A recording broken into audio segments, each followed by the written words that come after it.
Flames Unfiltered, hosted by Brad Burud and Kyle Lewis. And yeah, we're talking Flames hockey every single week. Kyle, it was another week in Calgary. Yeah, more of the same, pretty well. We talked about last week, the anger level of the episodes will probably go down because the expectations have diminished, right? But they have externally. I'm not so sure about inside the Flames organization, which is a little bit worrisome, but we'll get into that. I think that you nailed it right in the head right there. I think that's why Calgary Flames fans are mad. I don't think they're mad because we're losing. I think they're mad because of the way management is dealing with the losses. And I know, like, you can't have a fire sale and get your max worth just by bombing everybody out of here in 1 week. But the direction, there's been a lot of questionable roster decisions affecting the why we as a fan base feel this way. And I think that's going to be the hot topic on the show this week. Yeah, I would say so. I mean, even every day on X, you're seeing more and more rumors about what may happen or what sounds like it's imminent. And I don't think anything is, because I don't think the team has embraced where they're at as of yet, which is a little delusional at best. But anyway, I think we mentioned in our prior show that I was able to attend one of those games, that being the Flames at Ottawa. You were in Ottawa. That was a decent hockey game. Yeah, it was back and forth. Devin Cooley played great. Nazem Kadri scored yet another highlight reel goal with me in attendance, which he seems to do every time I'm in a game. He does. Sharon Govich didn't get one, did he? Because he always scores when you're there too. I don't think he did. No, I don't think he did either. Yeah, I had to think about that for a second. It was a good back and forth game. One of the better ones Calgary's probably played this season, which isn't saying a lot. But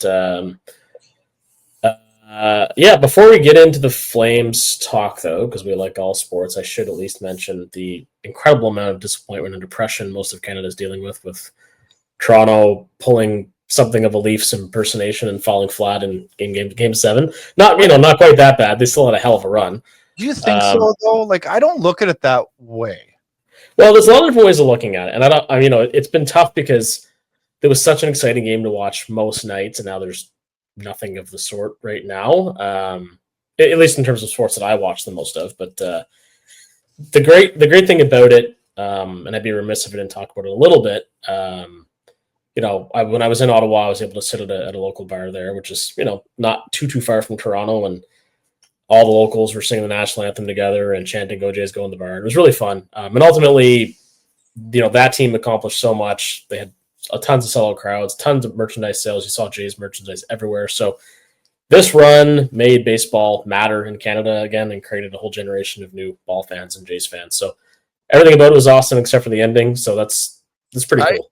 I don't think it changed how people feel about baseball in Canada any more than it did in America. I tell you what, like, I've always been a baseball fan. I was a much bigger baseball fan in the 80s. As the 90s and 2000s went by, I was less interested in it. I find the game to be kind of blah in most cases.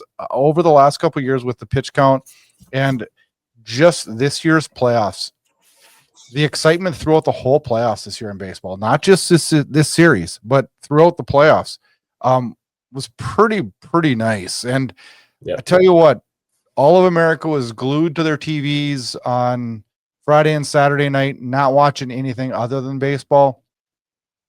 And there was a lot of disappointment throughout. A lot. I mean, but I look at it a little bit differently with the Jays. I look at it as not.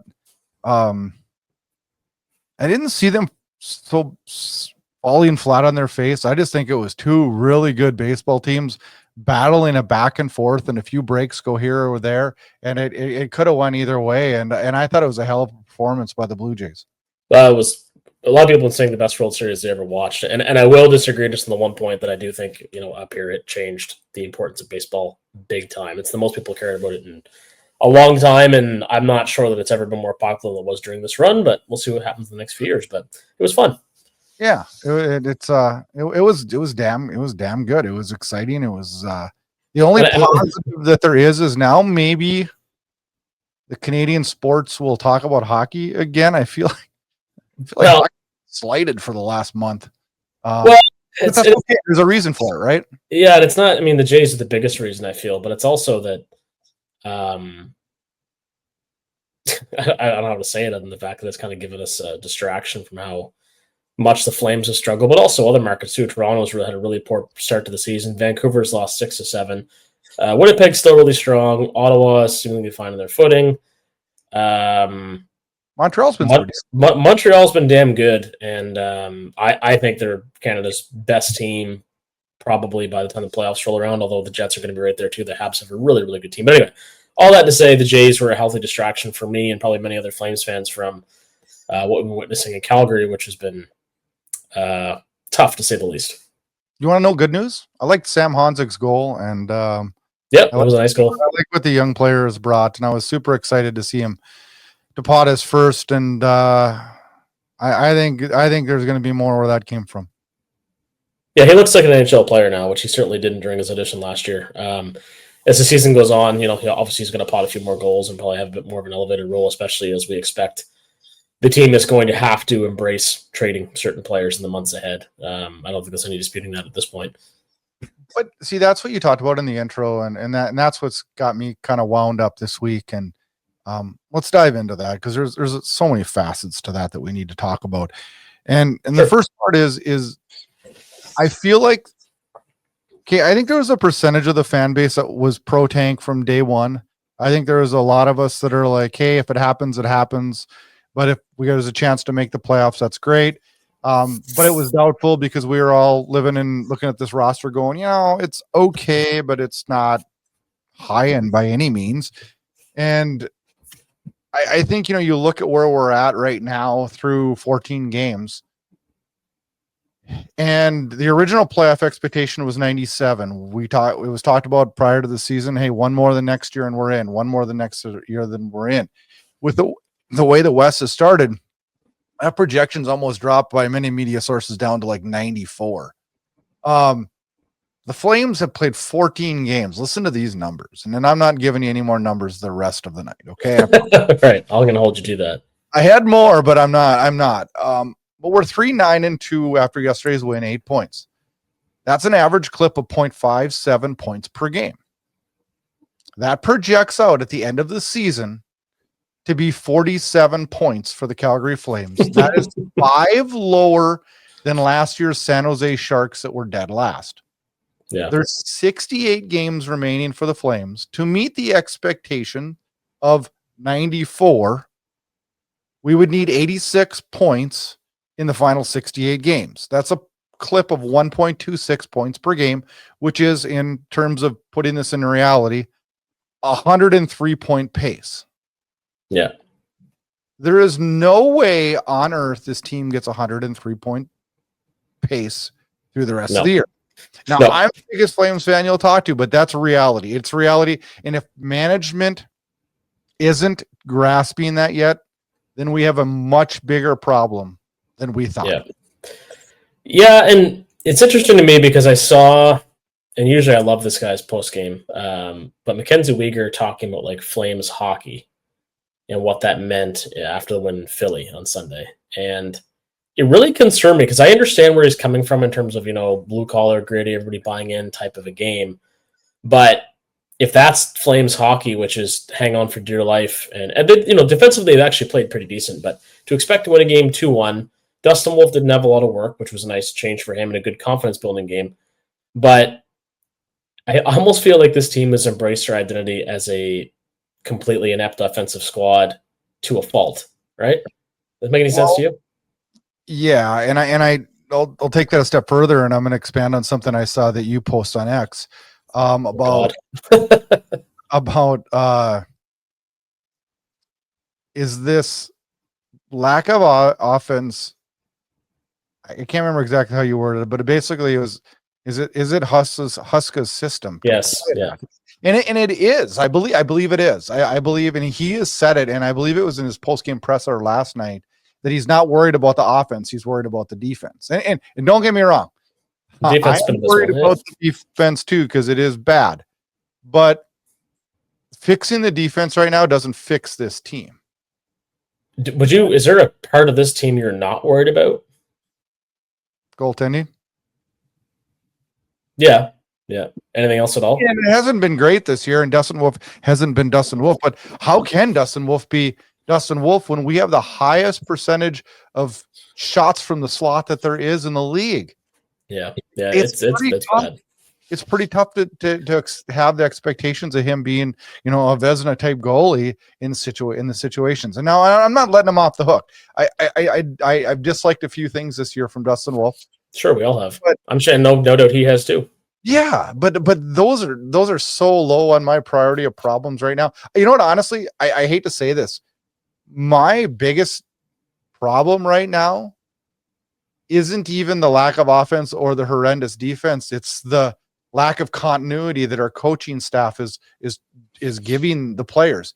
I mean, you got to give the players the tools, and then they got to take that and make something of it.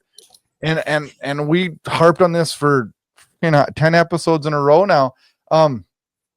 If you're shuffling lines every single night, it's pretty hard. And this will probably take us to our X factor right away to hit off the show tonight. But when you're questioning the coaching style and questioning so much that's happening in that, it makes a fan base wonder. And I saw this, and it really, really, really made me wonder. And it says here, and this is kind of a two-part because Zeke posted this first. He said, "Look at my coach, dog." And he said, sports enjoyers said, "No bullshit. Any coach that's using ChatGPT for game strategy actually should be fired on the spot." And this is a video, and it's out there on X, that Ryan Huska stating that he used ChatGPT to figure out things, that he said he went down that hole. Yeah, it's funny because I flat out refuse to use ChatGPT. I write my own emails. I don't need anyone to do it for me. And it actually concerns me how overly reliant people are on that, but especially in a context like this. Is I'm not going to say I've never used it. A lot of people do, and it's definitely a tool. I'm stubborn that way, right? I've used it, but I've used it for finding something out that I didn't know and how to handle it, right? Yeah. But if I got a coach, then he obviously doesn't know what to do if he's using ChatGPT. Well, the thing that concerned me more than that, and that it's I think that's more of a comical thing, though. I mean, well, it is, but ultimately, what scared me more was because I've never really looked at this because I never felt the need to, I guess, which shame on me. But seeing Ryan Huska's coaching record at every level and how bad it is, it was pointed out, and I did not realize it either. Well, and I think the reason we never really looked at it was, at the time, everybody saw a need to move on from Daryl Sutter for different reasons, and they just went with a young coach who I don't think any of us thought was going to be around for too long, so we didn't look too much into him. I'm sure some people did, but many of the fan base was upset, though. Remember, Kyle? Everybody wanted Mitch Love. Well, it's a good thing that didn't happen. Yeah, anyway. But they did. But they did. Much of the fan base was upset with the hiring of Ryan Huska because they wanted Mitch Love. Now, I mean, it is probably a horse apiece with either one of them, right? I think what people in this fan base, and tell me if I'm wrong here, because I think me and you fight to fall into this too, is like, hey, we got Conroy as our GM. I trust his decision. If he thinks this is the guy, then this is the guy. Yeah, I'm always a little skeptical with a coach like that. I'm also skeptical when you're bringing an old dinosaur, a la Daryl Sutter, Mike Keenan, etc. But I really didn't expect his track record to be as abysmal as it is. The guy's won nothing, like nothing. So that's a little bit of a concern to me. The other thing that I thought was interesting, and I don't want to draw parallels where they don't exist, but this is worth pointing out in a sense. Now, granted, we're talking about two very different sports in baseball and in hockey. But one of the things that's made the Jays losing the World Series in such fashion so emotional for everybody is that the group loves each other so much. Ernie Clement talking about, crying over not going to the field every day and how you take a bullet for the guys. And Max Scherzer, the wily vet of the team. Like, all these guys just love each other. But we talk about a country club atmosphere potentially in Calgary. The difference in the Jays case, apart from, again, it's a different sport, these guys, it's a really, really, really good baseball team. They've got several guys who make a case to be MVP. They have a Golden Glove winner, in Ty France. Like, there's a lot of talent in the Jays. So the fact that they get along so well is probably a big reason why they got so far, but also their skill level is off the charts. How many winning teams do you know that hate each other? Well, yeah, true, right?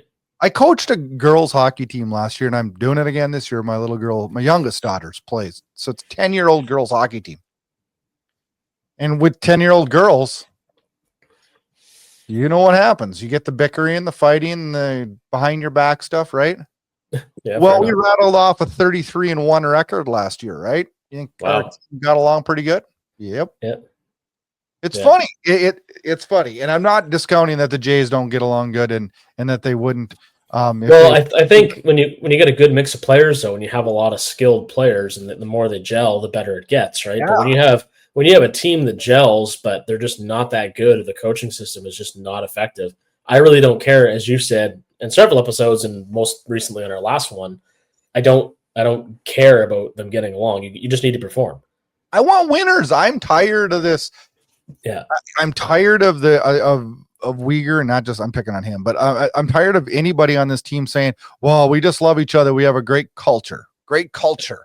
Great culture." Screw great culture leads to bad decisions. I want winning culture. Yeah, so those types of that culture is what leads to decisions of let's dress Brian Lomberg every single night. Yes, and Lomberg, to his credit, had a really good game against Philly. He did, but he's had a lot of really bad games this year too. Yeah. I can't even say he's had a lot of bad games. He just doesn't bring anything that we need to the table right now. Like, this isn't a league where we need, I'm tired of him. I'm tired of hearing, well, he hired a boxer and he trained I don't give a shit. Yeah. How relevant is fighting in hockey right now? And you know what? If we had to fight right now, I know Braden Pahal would hold his own against 98% of the league. Adam Klapka would hold his own against 85% of the league. Yeah. We got guys that'll fight. Like, come on. Like, I don't. Well, it's not. Yeah. So my buddy Josh actually pointed this out because he's a huge Sens fan. He pointed out to me in the game, and again on Saturday when he was over, how bad McDermott is in the Senators. I think it's Curtis McDermott. I want to say Lane, but that was another McDermott. It is. It's Curtis. Yeah. So basically the exact same type of player, like just a tough guy. He said, I honestly, no kidding aside, Josh said, I think I can skate better than this guy. And he could be right. The guy's a terrible skater and doesn't fulfill much of a role. Now, Lomberg's got a great motor. He's good on the bench. We've talked about that 100 times. But again, I always want to be careful when we talk about players because it's not the guy's a Stanley Cup winner. He plays a way high-level hockey than I ever have. But they don't need to be in the lineup every single night. And when you think that they do, that's part of your problem. He's a 30-game guy, right? You need him for those key games. You need him for those key games. You could make an argument to start him in the playoffs, too, when the games are a lot tighter and more physical. Yep, but he didn't play in the playoffs for Florida. Well, right? Touche. So, man, I'm just saying the truth. I'm not trying to be mean. I'm just saying the truth. And same here, but this is what's happening, and it happens every single day that passes. Teams figure out more and more what they have and who they are.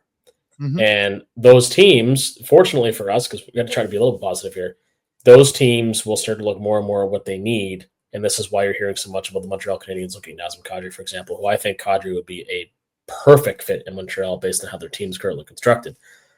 Blake Coleman's another one. Rasmus Anderson, that looked today, there was a couple things flying around that he might get moved to Dallas sooner than later. But all these guys become more coveted in the eyes of teams who are like, you know what, we're going to make a run this year.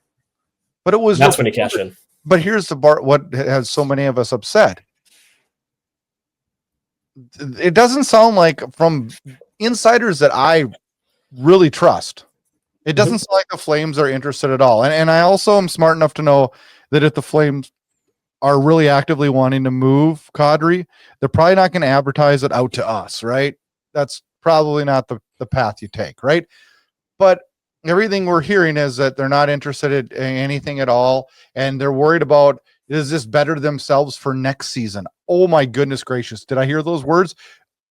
We don't need Nazem Kadri at 40 years old on this team, 38 years old or whatever it would be at 37 next year. But we just don't need that, right? That's not the direction of the team. It's counteractive to what this team is going.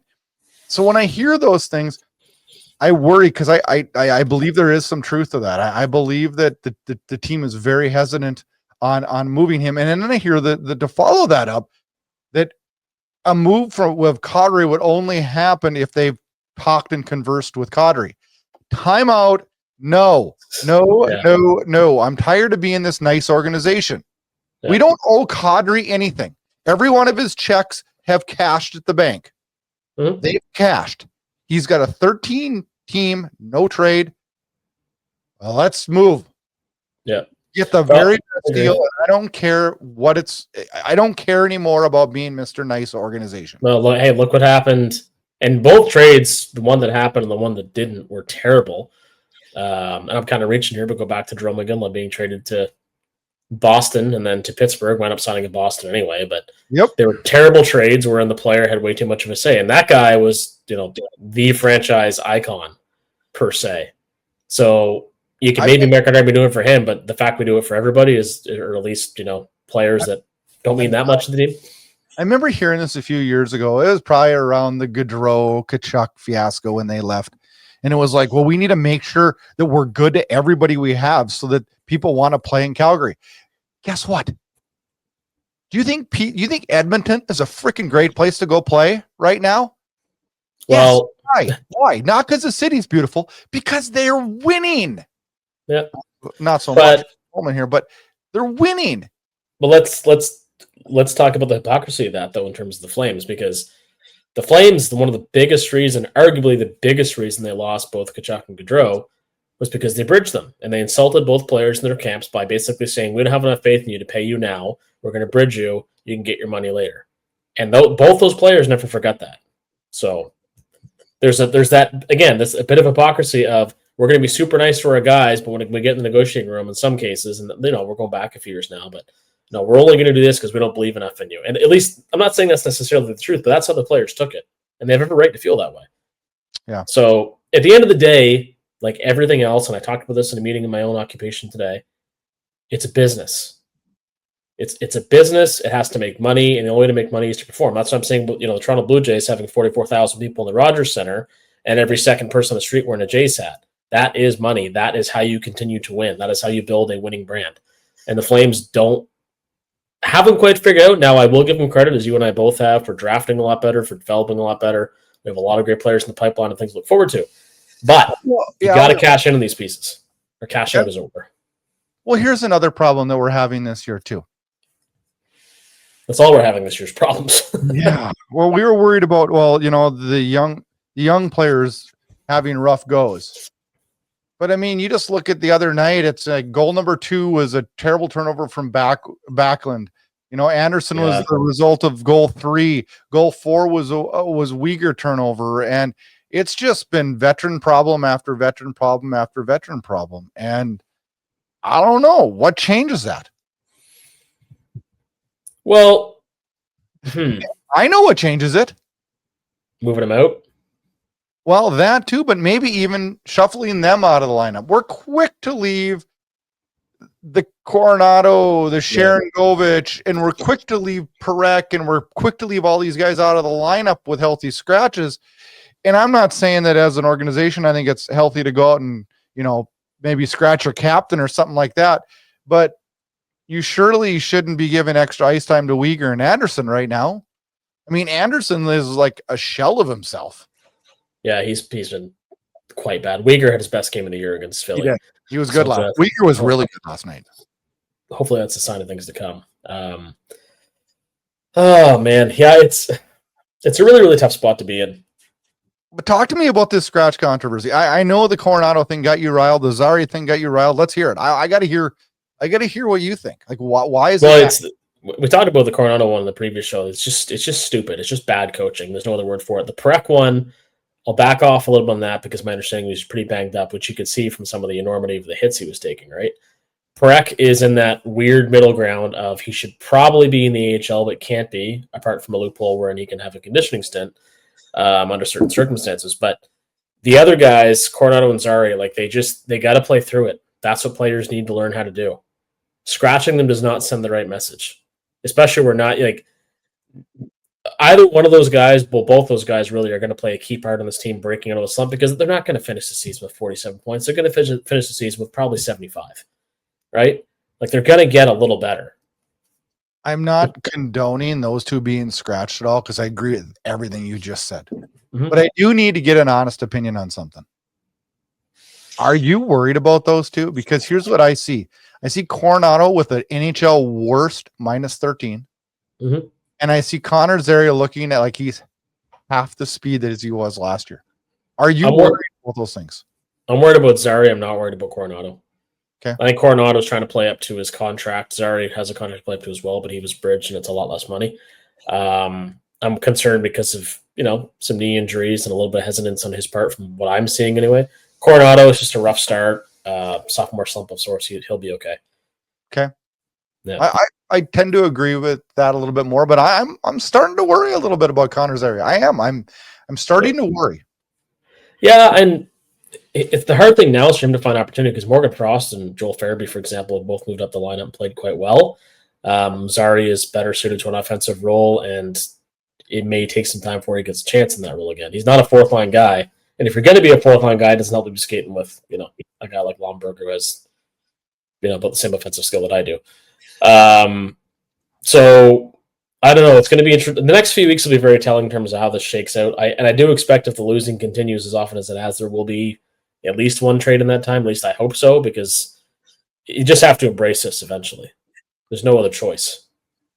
So Saturday, was it Saturday or Friday?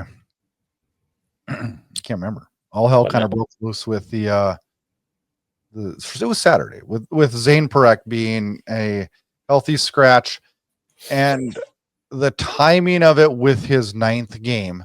And I know he was banged up and everything, but I think there was more to it. And I think there was a lot of talk amongst this organization about sending him back to juniors. As much as we think that's crazy, I do believe there was a lot of talk about that. Well, I think that's one of the reasons they held him out when they did. What concerns me, I guess, by the eye test, Parekh has been pushed around a fair bit, in his first go around in the NHL. Not a big man, could definitely stand to put on some muscle, which he will, but the fact he's gotten beaten up a little bit by the eye test and the fact the Flames brass don't seem to be paying attention to the fact that when he's on the ice, the puck is generally going the way it's supposed to be going, which is towards the opposition net. He's still doing a lot of really good things, and his struggles have been immensely overstated. So yeah, and I got to admit, like going into this season, I was probably one of his biggest critics because I really, really, really have worried about his defense. And as a whole, I've been pretty pleased with what I've seen this year. Yes, he's made mistakes, but you know what? I see every guy on the team making these same mistakes, but they're not getting pointed out because they're a proven veteran. And I think he's got to strengthen him. His feet have been held to the fire. And you know what? Something happened last night in the game. And I don't know if you caught it. I saw some mention of it on X, but he turned one over pretty blatantly. And it was a breakaway that I can't remember who had it, but they didn't score. Yeah. It was a pretty egregious turnover. He gets back to the bench. He breaks his stick, which whatever. Somebody should probably tell him to knock that off. But anyways, he gets into the bench and he sits down and he buries his head down. And the player sitting next to him, it's Braden Pahal, the guy that me and you are probably fan club members, or at least not maybe presidents of it. I don't know. He grabs him by the collar and lifts him back up. And you could tell he was giving him a word of encouragement there. Yep. You're a young player. You're going to make mistakes. You pull your head up, you forget about it, and you get your ass back out there for the next shift. Yep. That's a player we need. Yeah. Well, he's one that I hope, we talked about this before, but hopefully Bahal sticks around, till the Flames have their new building, because he's very, very serviceable. And actually, as you probably saw on X, I was intensely trying to get lots of pictures of him for Uncle Kurt. Yeah. But yeah, that's exactly what a player should do in that situation. And the whole thing with Parekh and, those types of reactions to bad plays or bad giveaways, again, it's going to happen. Generally, he can skate his way out of trouble. He is going to continue to struggle in board battles, I feel, but he's still smart with a stick. He's been fine. He's certainly not, going to be in the Calder running if this continues, but I mean, he'll get there. We knew what we were getting. And as much as some of his defensive gaffes drive me crazy, it is part of a process. And right now, with the way the CBA is, we don't have much of a choice other than to go the path of working him into this. And if he maybe plays 4 on and 1 off, I can live with that. Yeah. But you know what?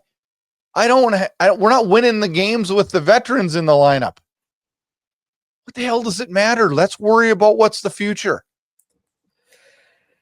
Yeah, and he's certainly that. And I mean, other guys that are the future we should talk about. I mean, Gridden's been tearing up the AHL, so we know he'll be back pretty soon, I would think, with the big club. So let me ask you this. Do you want him to come back right now? Because I don't know that I do. No, not right now, but he's going to. I'd like to see him after Christmas, probably. Let him tear it up for a while longer. Whose spot does he take? Who are they pulling out of this lineup? Somebody that we trade, hopefully. Hopefully, yeah. Hopefully. Then that's where my head's at, but, we'll see what happens. Should mention, too, it's really unfortunate as far as Flames prospects go, but Henry Mew's season is done. I saw it. The video is not great. It looks to me like his knee or something like that. Yeah, he looks like a knee-thigh type situation. Anyway, he's a stud, so that's a huge blow to him. I mean, never mind, the Flames' fortunes, because clearly the guy's a ways away from being an impact player for Calgary, but that's a huge, huge hurdle to climb as a young player trying to develop and hone your game. It just, look what happened to Yusuf Alamaki a few years ago, right? Yeah. You pretty much lose a year of your development with that type of injury, so wish him all the best in his recovery. A key year. That's what's huge, yeah. One of their guys, speaking of injuries, that got me thinking, right? Martin Pospisil, we haven't heard from him. He's been day to day for weeks now. Yep, month really. When he comes back, that's going to even shake the lineup more. And I don't know, this team, the numbers don't lie. And Trevor Neufeld put out a tweet about it not too long ago about since Pospisil has been with this team, they're 75, 52, and 8. Without him, they're 6, 22, and 1. Crazy, isn't it? It's remarkable. Yeah. It's remarkable. Yeah, I don't know, his status has been really vague, which is a bit concerning to me because of his concussion history. But the hope is that, he's back soon and takes the spot of one of those other guys in the bottom part of the lineup, Somebody asked me the other day, what do you think of this Flames team? I said, well, we got 3 middle 6 players and about 12 bottom 6 players. Yeah, well, we've got more second and third liners than any other team in the league, and no top liners is how it feels right now, and which is not too far off of what you're saying. For sure. And it's like, well, we can't find spots for everybody. Well, we can't because they all fill the same style of person. Like they're all the same player. Yeah, they're all pretty damn similar. It's kind of maddening. Well, the hope is that some of those guys, like in Coronado had done it last year's, a pure sniper type. You hope that some guys separate themselves from the pack. That's the case for Coronado, for Frost, for Zary.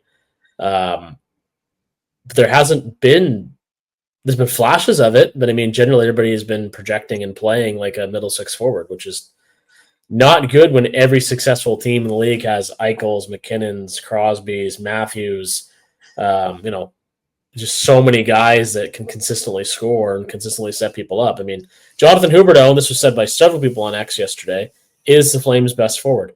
Oh, and hands down. That's a little concerning, right? Because despite what his salary may tell you, he probably shouldn't be at this point in his career, but he is. Who do you think our best defenseman's been? I want to say Kevin Ball, and even then he hasn't been great. But I do think that's a good contract that's going to age well. Pahal has been in and out too much. It certainly hasn't been Bean. It's absolutely not Anderson. Uyghur's been all over the place. Parekh's a rookie who's a little banged up. I haven't hated Hanley. I haven't either. Are my guys that I've been like, okay, I can live with that. What is with Joel Hanley's luck, though? He gets like hitting numbers and high sticked all the time. Like that guy got ran so bad last night, and last year. Like he just multiple times, right? Multiple times. The only thing I didn't like about the Hanley deal was, he was such a late bloomer and was elevated, I think, by playing with Uyghur, although he did very well himself. I didn't like giving him a 2-year deal because that guy is a total stopgap for this organization. But ultimately, other teams were absolutely offering him 2-year deals. I digress. We needed to, though, because we're probably going to need him as a stopgap for 2 years, though. Like, seriously, like, this isn't fixing next year, you guys. Like, this team's not, this problem doesn't go away in a year. The only way that this problem could go away or be better, I won't say go away, it could be better in a year, I think, is with the new coaching staff and a few of these young guys really start to assert themselves. I would tell you this. There is an under 1% chance that we get a new coaching staff. Yeah. The only way we do, I think, because you're going to blame this on Wolf and Coronado and others having sophomore slumps, they'll blame it on injuries maybe. The only way we get a coaching staff sooner, because I don't believe Ryan Husk is making a lot of money in terms of NHL coaching dollars, is if this team goes on like a 10-game losing streak. Like 10, 12, 15 games. If they really, really fall apart, I think Conroy's going to have no choice because it's easy to see the change, as we've often said, right? Well, then we're going to need a new GM too because he's not going to get renewed because Conroy's in his last year. Yeah. I don't know. Right? I think they both go if that happens. And it's a shame to think that way because Conroy's been such a loyal soldier for the Flames since he retired as a player. I mean, how many native, New Yorkers go on to live in the city of Calgary and basically plan on retiring there because they just become so ingrained in the community with their occupation. And he's done a lot, he has done a lot of good things. The Coronado deal made sense. The Ball Mill deal made sense. His trades have generally been quite good. I would agree.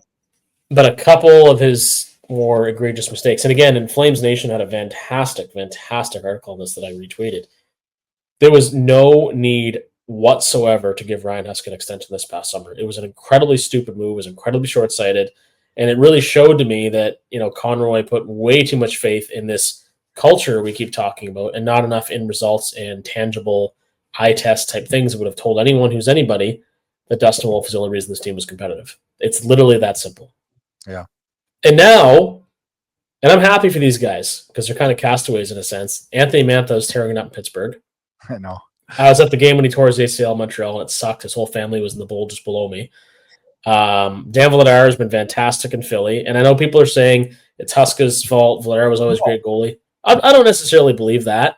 He had 8 teams that were going to give him good money. Yep. 8 teams. Like, we lost Dan Vladar because Dan Vladar helped us immensely last year. Yep. He helped us some Wolf. We tried to sign Dan Vladar. We did everything we could. Like, that's one thing I'll defend the organization on. And you know what? I'm happy as hell for Dan Vladar. Happy as hell. Yep. Same as I said for Matt. That's nice to see those guys move on and have success elsewhere.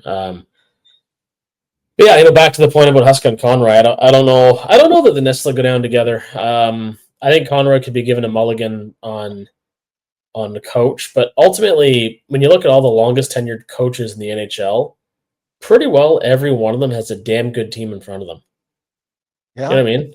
Like Bruce Cassidy was around Boston forever till he got let go, moving on to Vegas. Now he's got a great team there. I mean, we've never had a really elite team that would, precipitate having a coach have a long tenure. Let me ask you this though: why haven't the Flames re-signed him? Re-signed him, Conroy? Yeah.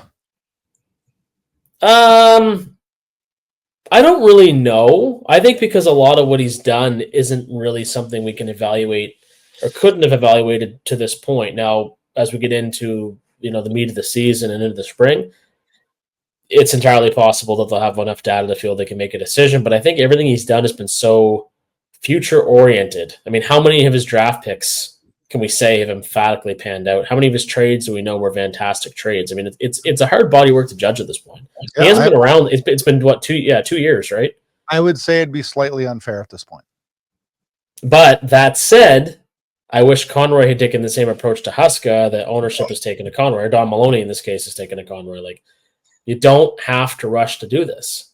I agree. In my occupation right now, our sales manager is retiring, and a bunch of us in the group have kind of discussed, like, replacing the sales manager is probably the least important thing to do right now because our sales team is busy and generally self-sufficient anyway. We know we have to do it, but there's no rush to go out and hire someone. We want to make sure it's the right fit long-term, right? Yeah. Somebody that fits the culture, somebody that brings new ideas and experience. In this case, again, and I want to give full marks to Flames Nation for articulating this so well. There's no good reason to extend Huska. And I think Ryan Huska would have understood that. Listen, he had one outlying season. It was very successful. You need to do it again and show us it wasn't a fluke. And guess what? So far, it was a fluke, and that fluke's name is Dustin Wolf. Yep, I agree. Not the Wolf was a fluke, but that season's success was a fluke. Yes. Along with kind of not career years, but exceptionally good years out of some players. Oh, a lot of them. Yeah, a lot of them. I got one more negative thing, and then we're going to end with a positive thing, and I'm relying on you to come up with a positive thing. No pressure. Oh, shit. Okay. So I pull up the Athletic on Saturday morning, and I click on the NHL, and there's 6 headlines. 3 of the headlines are horrible negative things. Number 1, this being the least of them. Barzal late for the team bus, doesn't make the game. Mitch Love suspended for the season due to domestic violence. Terrible. And Ryan Kessler charged with 4th-degree criminal sexual conduct. Yeah.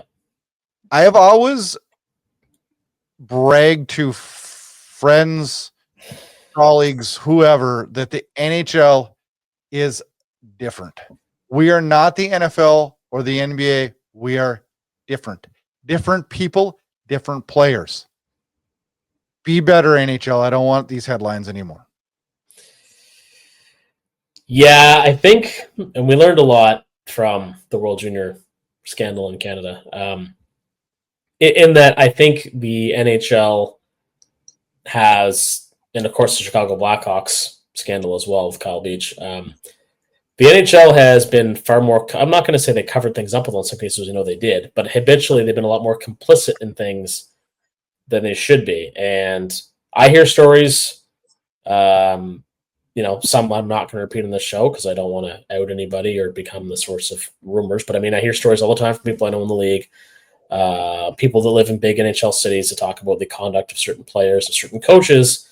And it's deplorable. There's absolutely a culture problem in hockey that is not being addressed as much as it should be. And those stories will eventually find their way to light. So I appreciate what you're saying, because I'd agree with you for the longest time that, we didn't have all the headlines that the NFL and NBA would be grabbing. Didn't have the big steroid scandal that MLB had, 25 years ago. But frustrated me. It rubbed me wrong Saturday, and I was like, all right, we need some positivity. We need something good, right? Yeah. So now, would you got anything good to end with? Well, after, again, enjoying that Blue Jays run and now settling into, the hockey season more, that's got my full attention. We're still on the right path as a team. And the good news about being this bad is that we don't have to worry about another season of puck clock and Dustin Wolf saving our ass all the time to delude management and ownership into thinking that they're okay with what they're doing. I think this is an important lesson this season to tell them, hey, you still need to move some veterans. This team is not as good as you thought it was, and you need to stay the course of developing your prospects properly and signing appropriate contracts and looking for talent and drafting the right way and all the things we haven't traditionally done well. So as much as it sucks to go through, this is necessary, because if the team brass believe that this team is good when the rest of us are waiting for the bottom to fall out, this could be a lot worse. We could be going all in. Like, remember the Feaster saying we're going for it when he traded for Mike Camilleri. It's like, no, like, what are you doing? This team sucks. Like, stop. It's forcing the issue down a positive path. Yeah, and it's going to be painful, and it does suck, because we're going to see a lot of immediate availabilities that we can't stand with Huska or with certain players. We're going to see a lot of on-ice struggles. We're going to have a terrible power play until Parekh really gets his talons into it, so to speak. Wolf is having some growing pains because he can't be the savior every single night. But that's also going to mean we're going to have a lot of young players, hopefully, in the lineup throughout the season. They're going to be eager to show their stuff. That'll include guys like Gridden coming back and Rory Cairns, hopefully. Carter King. Sam Morton. Sam Morton, still right out of my mouth. Bristevich, who's been really good to start the season. Really good. There's a lot of things to look forward to. It's going to be really tough to get to those points. All right, Flames fans, the crazy month of November, 15 games, 30 days continues. Wednesday night, Columbus in town at the Saddle Dome. Friday night, Chicago comes to town. And on Sunday, the Flames head off to Minnesota for a Sunday night battle with the Minnesota Wild. Thank you to all who entered our contest. Jared Graba, you are the winner, and your gift card should have arrived last night. Nice. And a new contest will drop hopefully later this week. We do have one more also bit of good news. Next week's show will be a little bit different as Flames Unfiltered teams up with the Red Mile podcast. And there's going to be four of us, a little bit of Flames hockey talk as the two podcasts collide for one big episode, and we're excited for that next week. Yeah, it should be a lot of fun. Looking forward to that as well. Format-wise, it could be an absolute disaster, but it's going to be a lot of fun. It is. It's going to be a god show, but it's going to be a lot, I think, of really, really good Flames talk, and both good podcasts. And we welcome them to the show, and we're happy to be part of their project, and it'll be a good collaboration, and I'm really looking forward to it. Absolutely, can't wait. All right, Kyle, you get your butt out to the hockey rink. You got a game tonight, and I'm going to relax. And I'm actually going to watch a hockey game between two teams not involving the Flames. I don't know which one yet, but I'm going to watch that. Yeah, I'll need. Is there a late game on tonight? I'll need something when I can't sleep after hockey. I don't know. I haven't even looked at the schedule, so I know there's 4 games I heard. So I'm going to be watching something, but it should be a good time. Perfect. Enjoy. All right, Flames fans, have a good week. We're back next week. Special episode, and hopefully we get some more wins to talk about.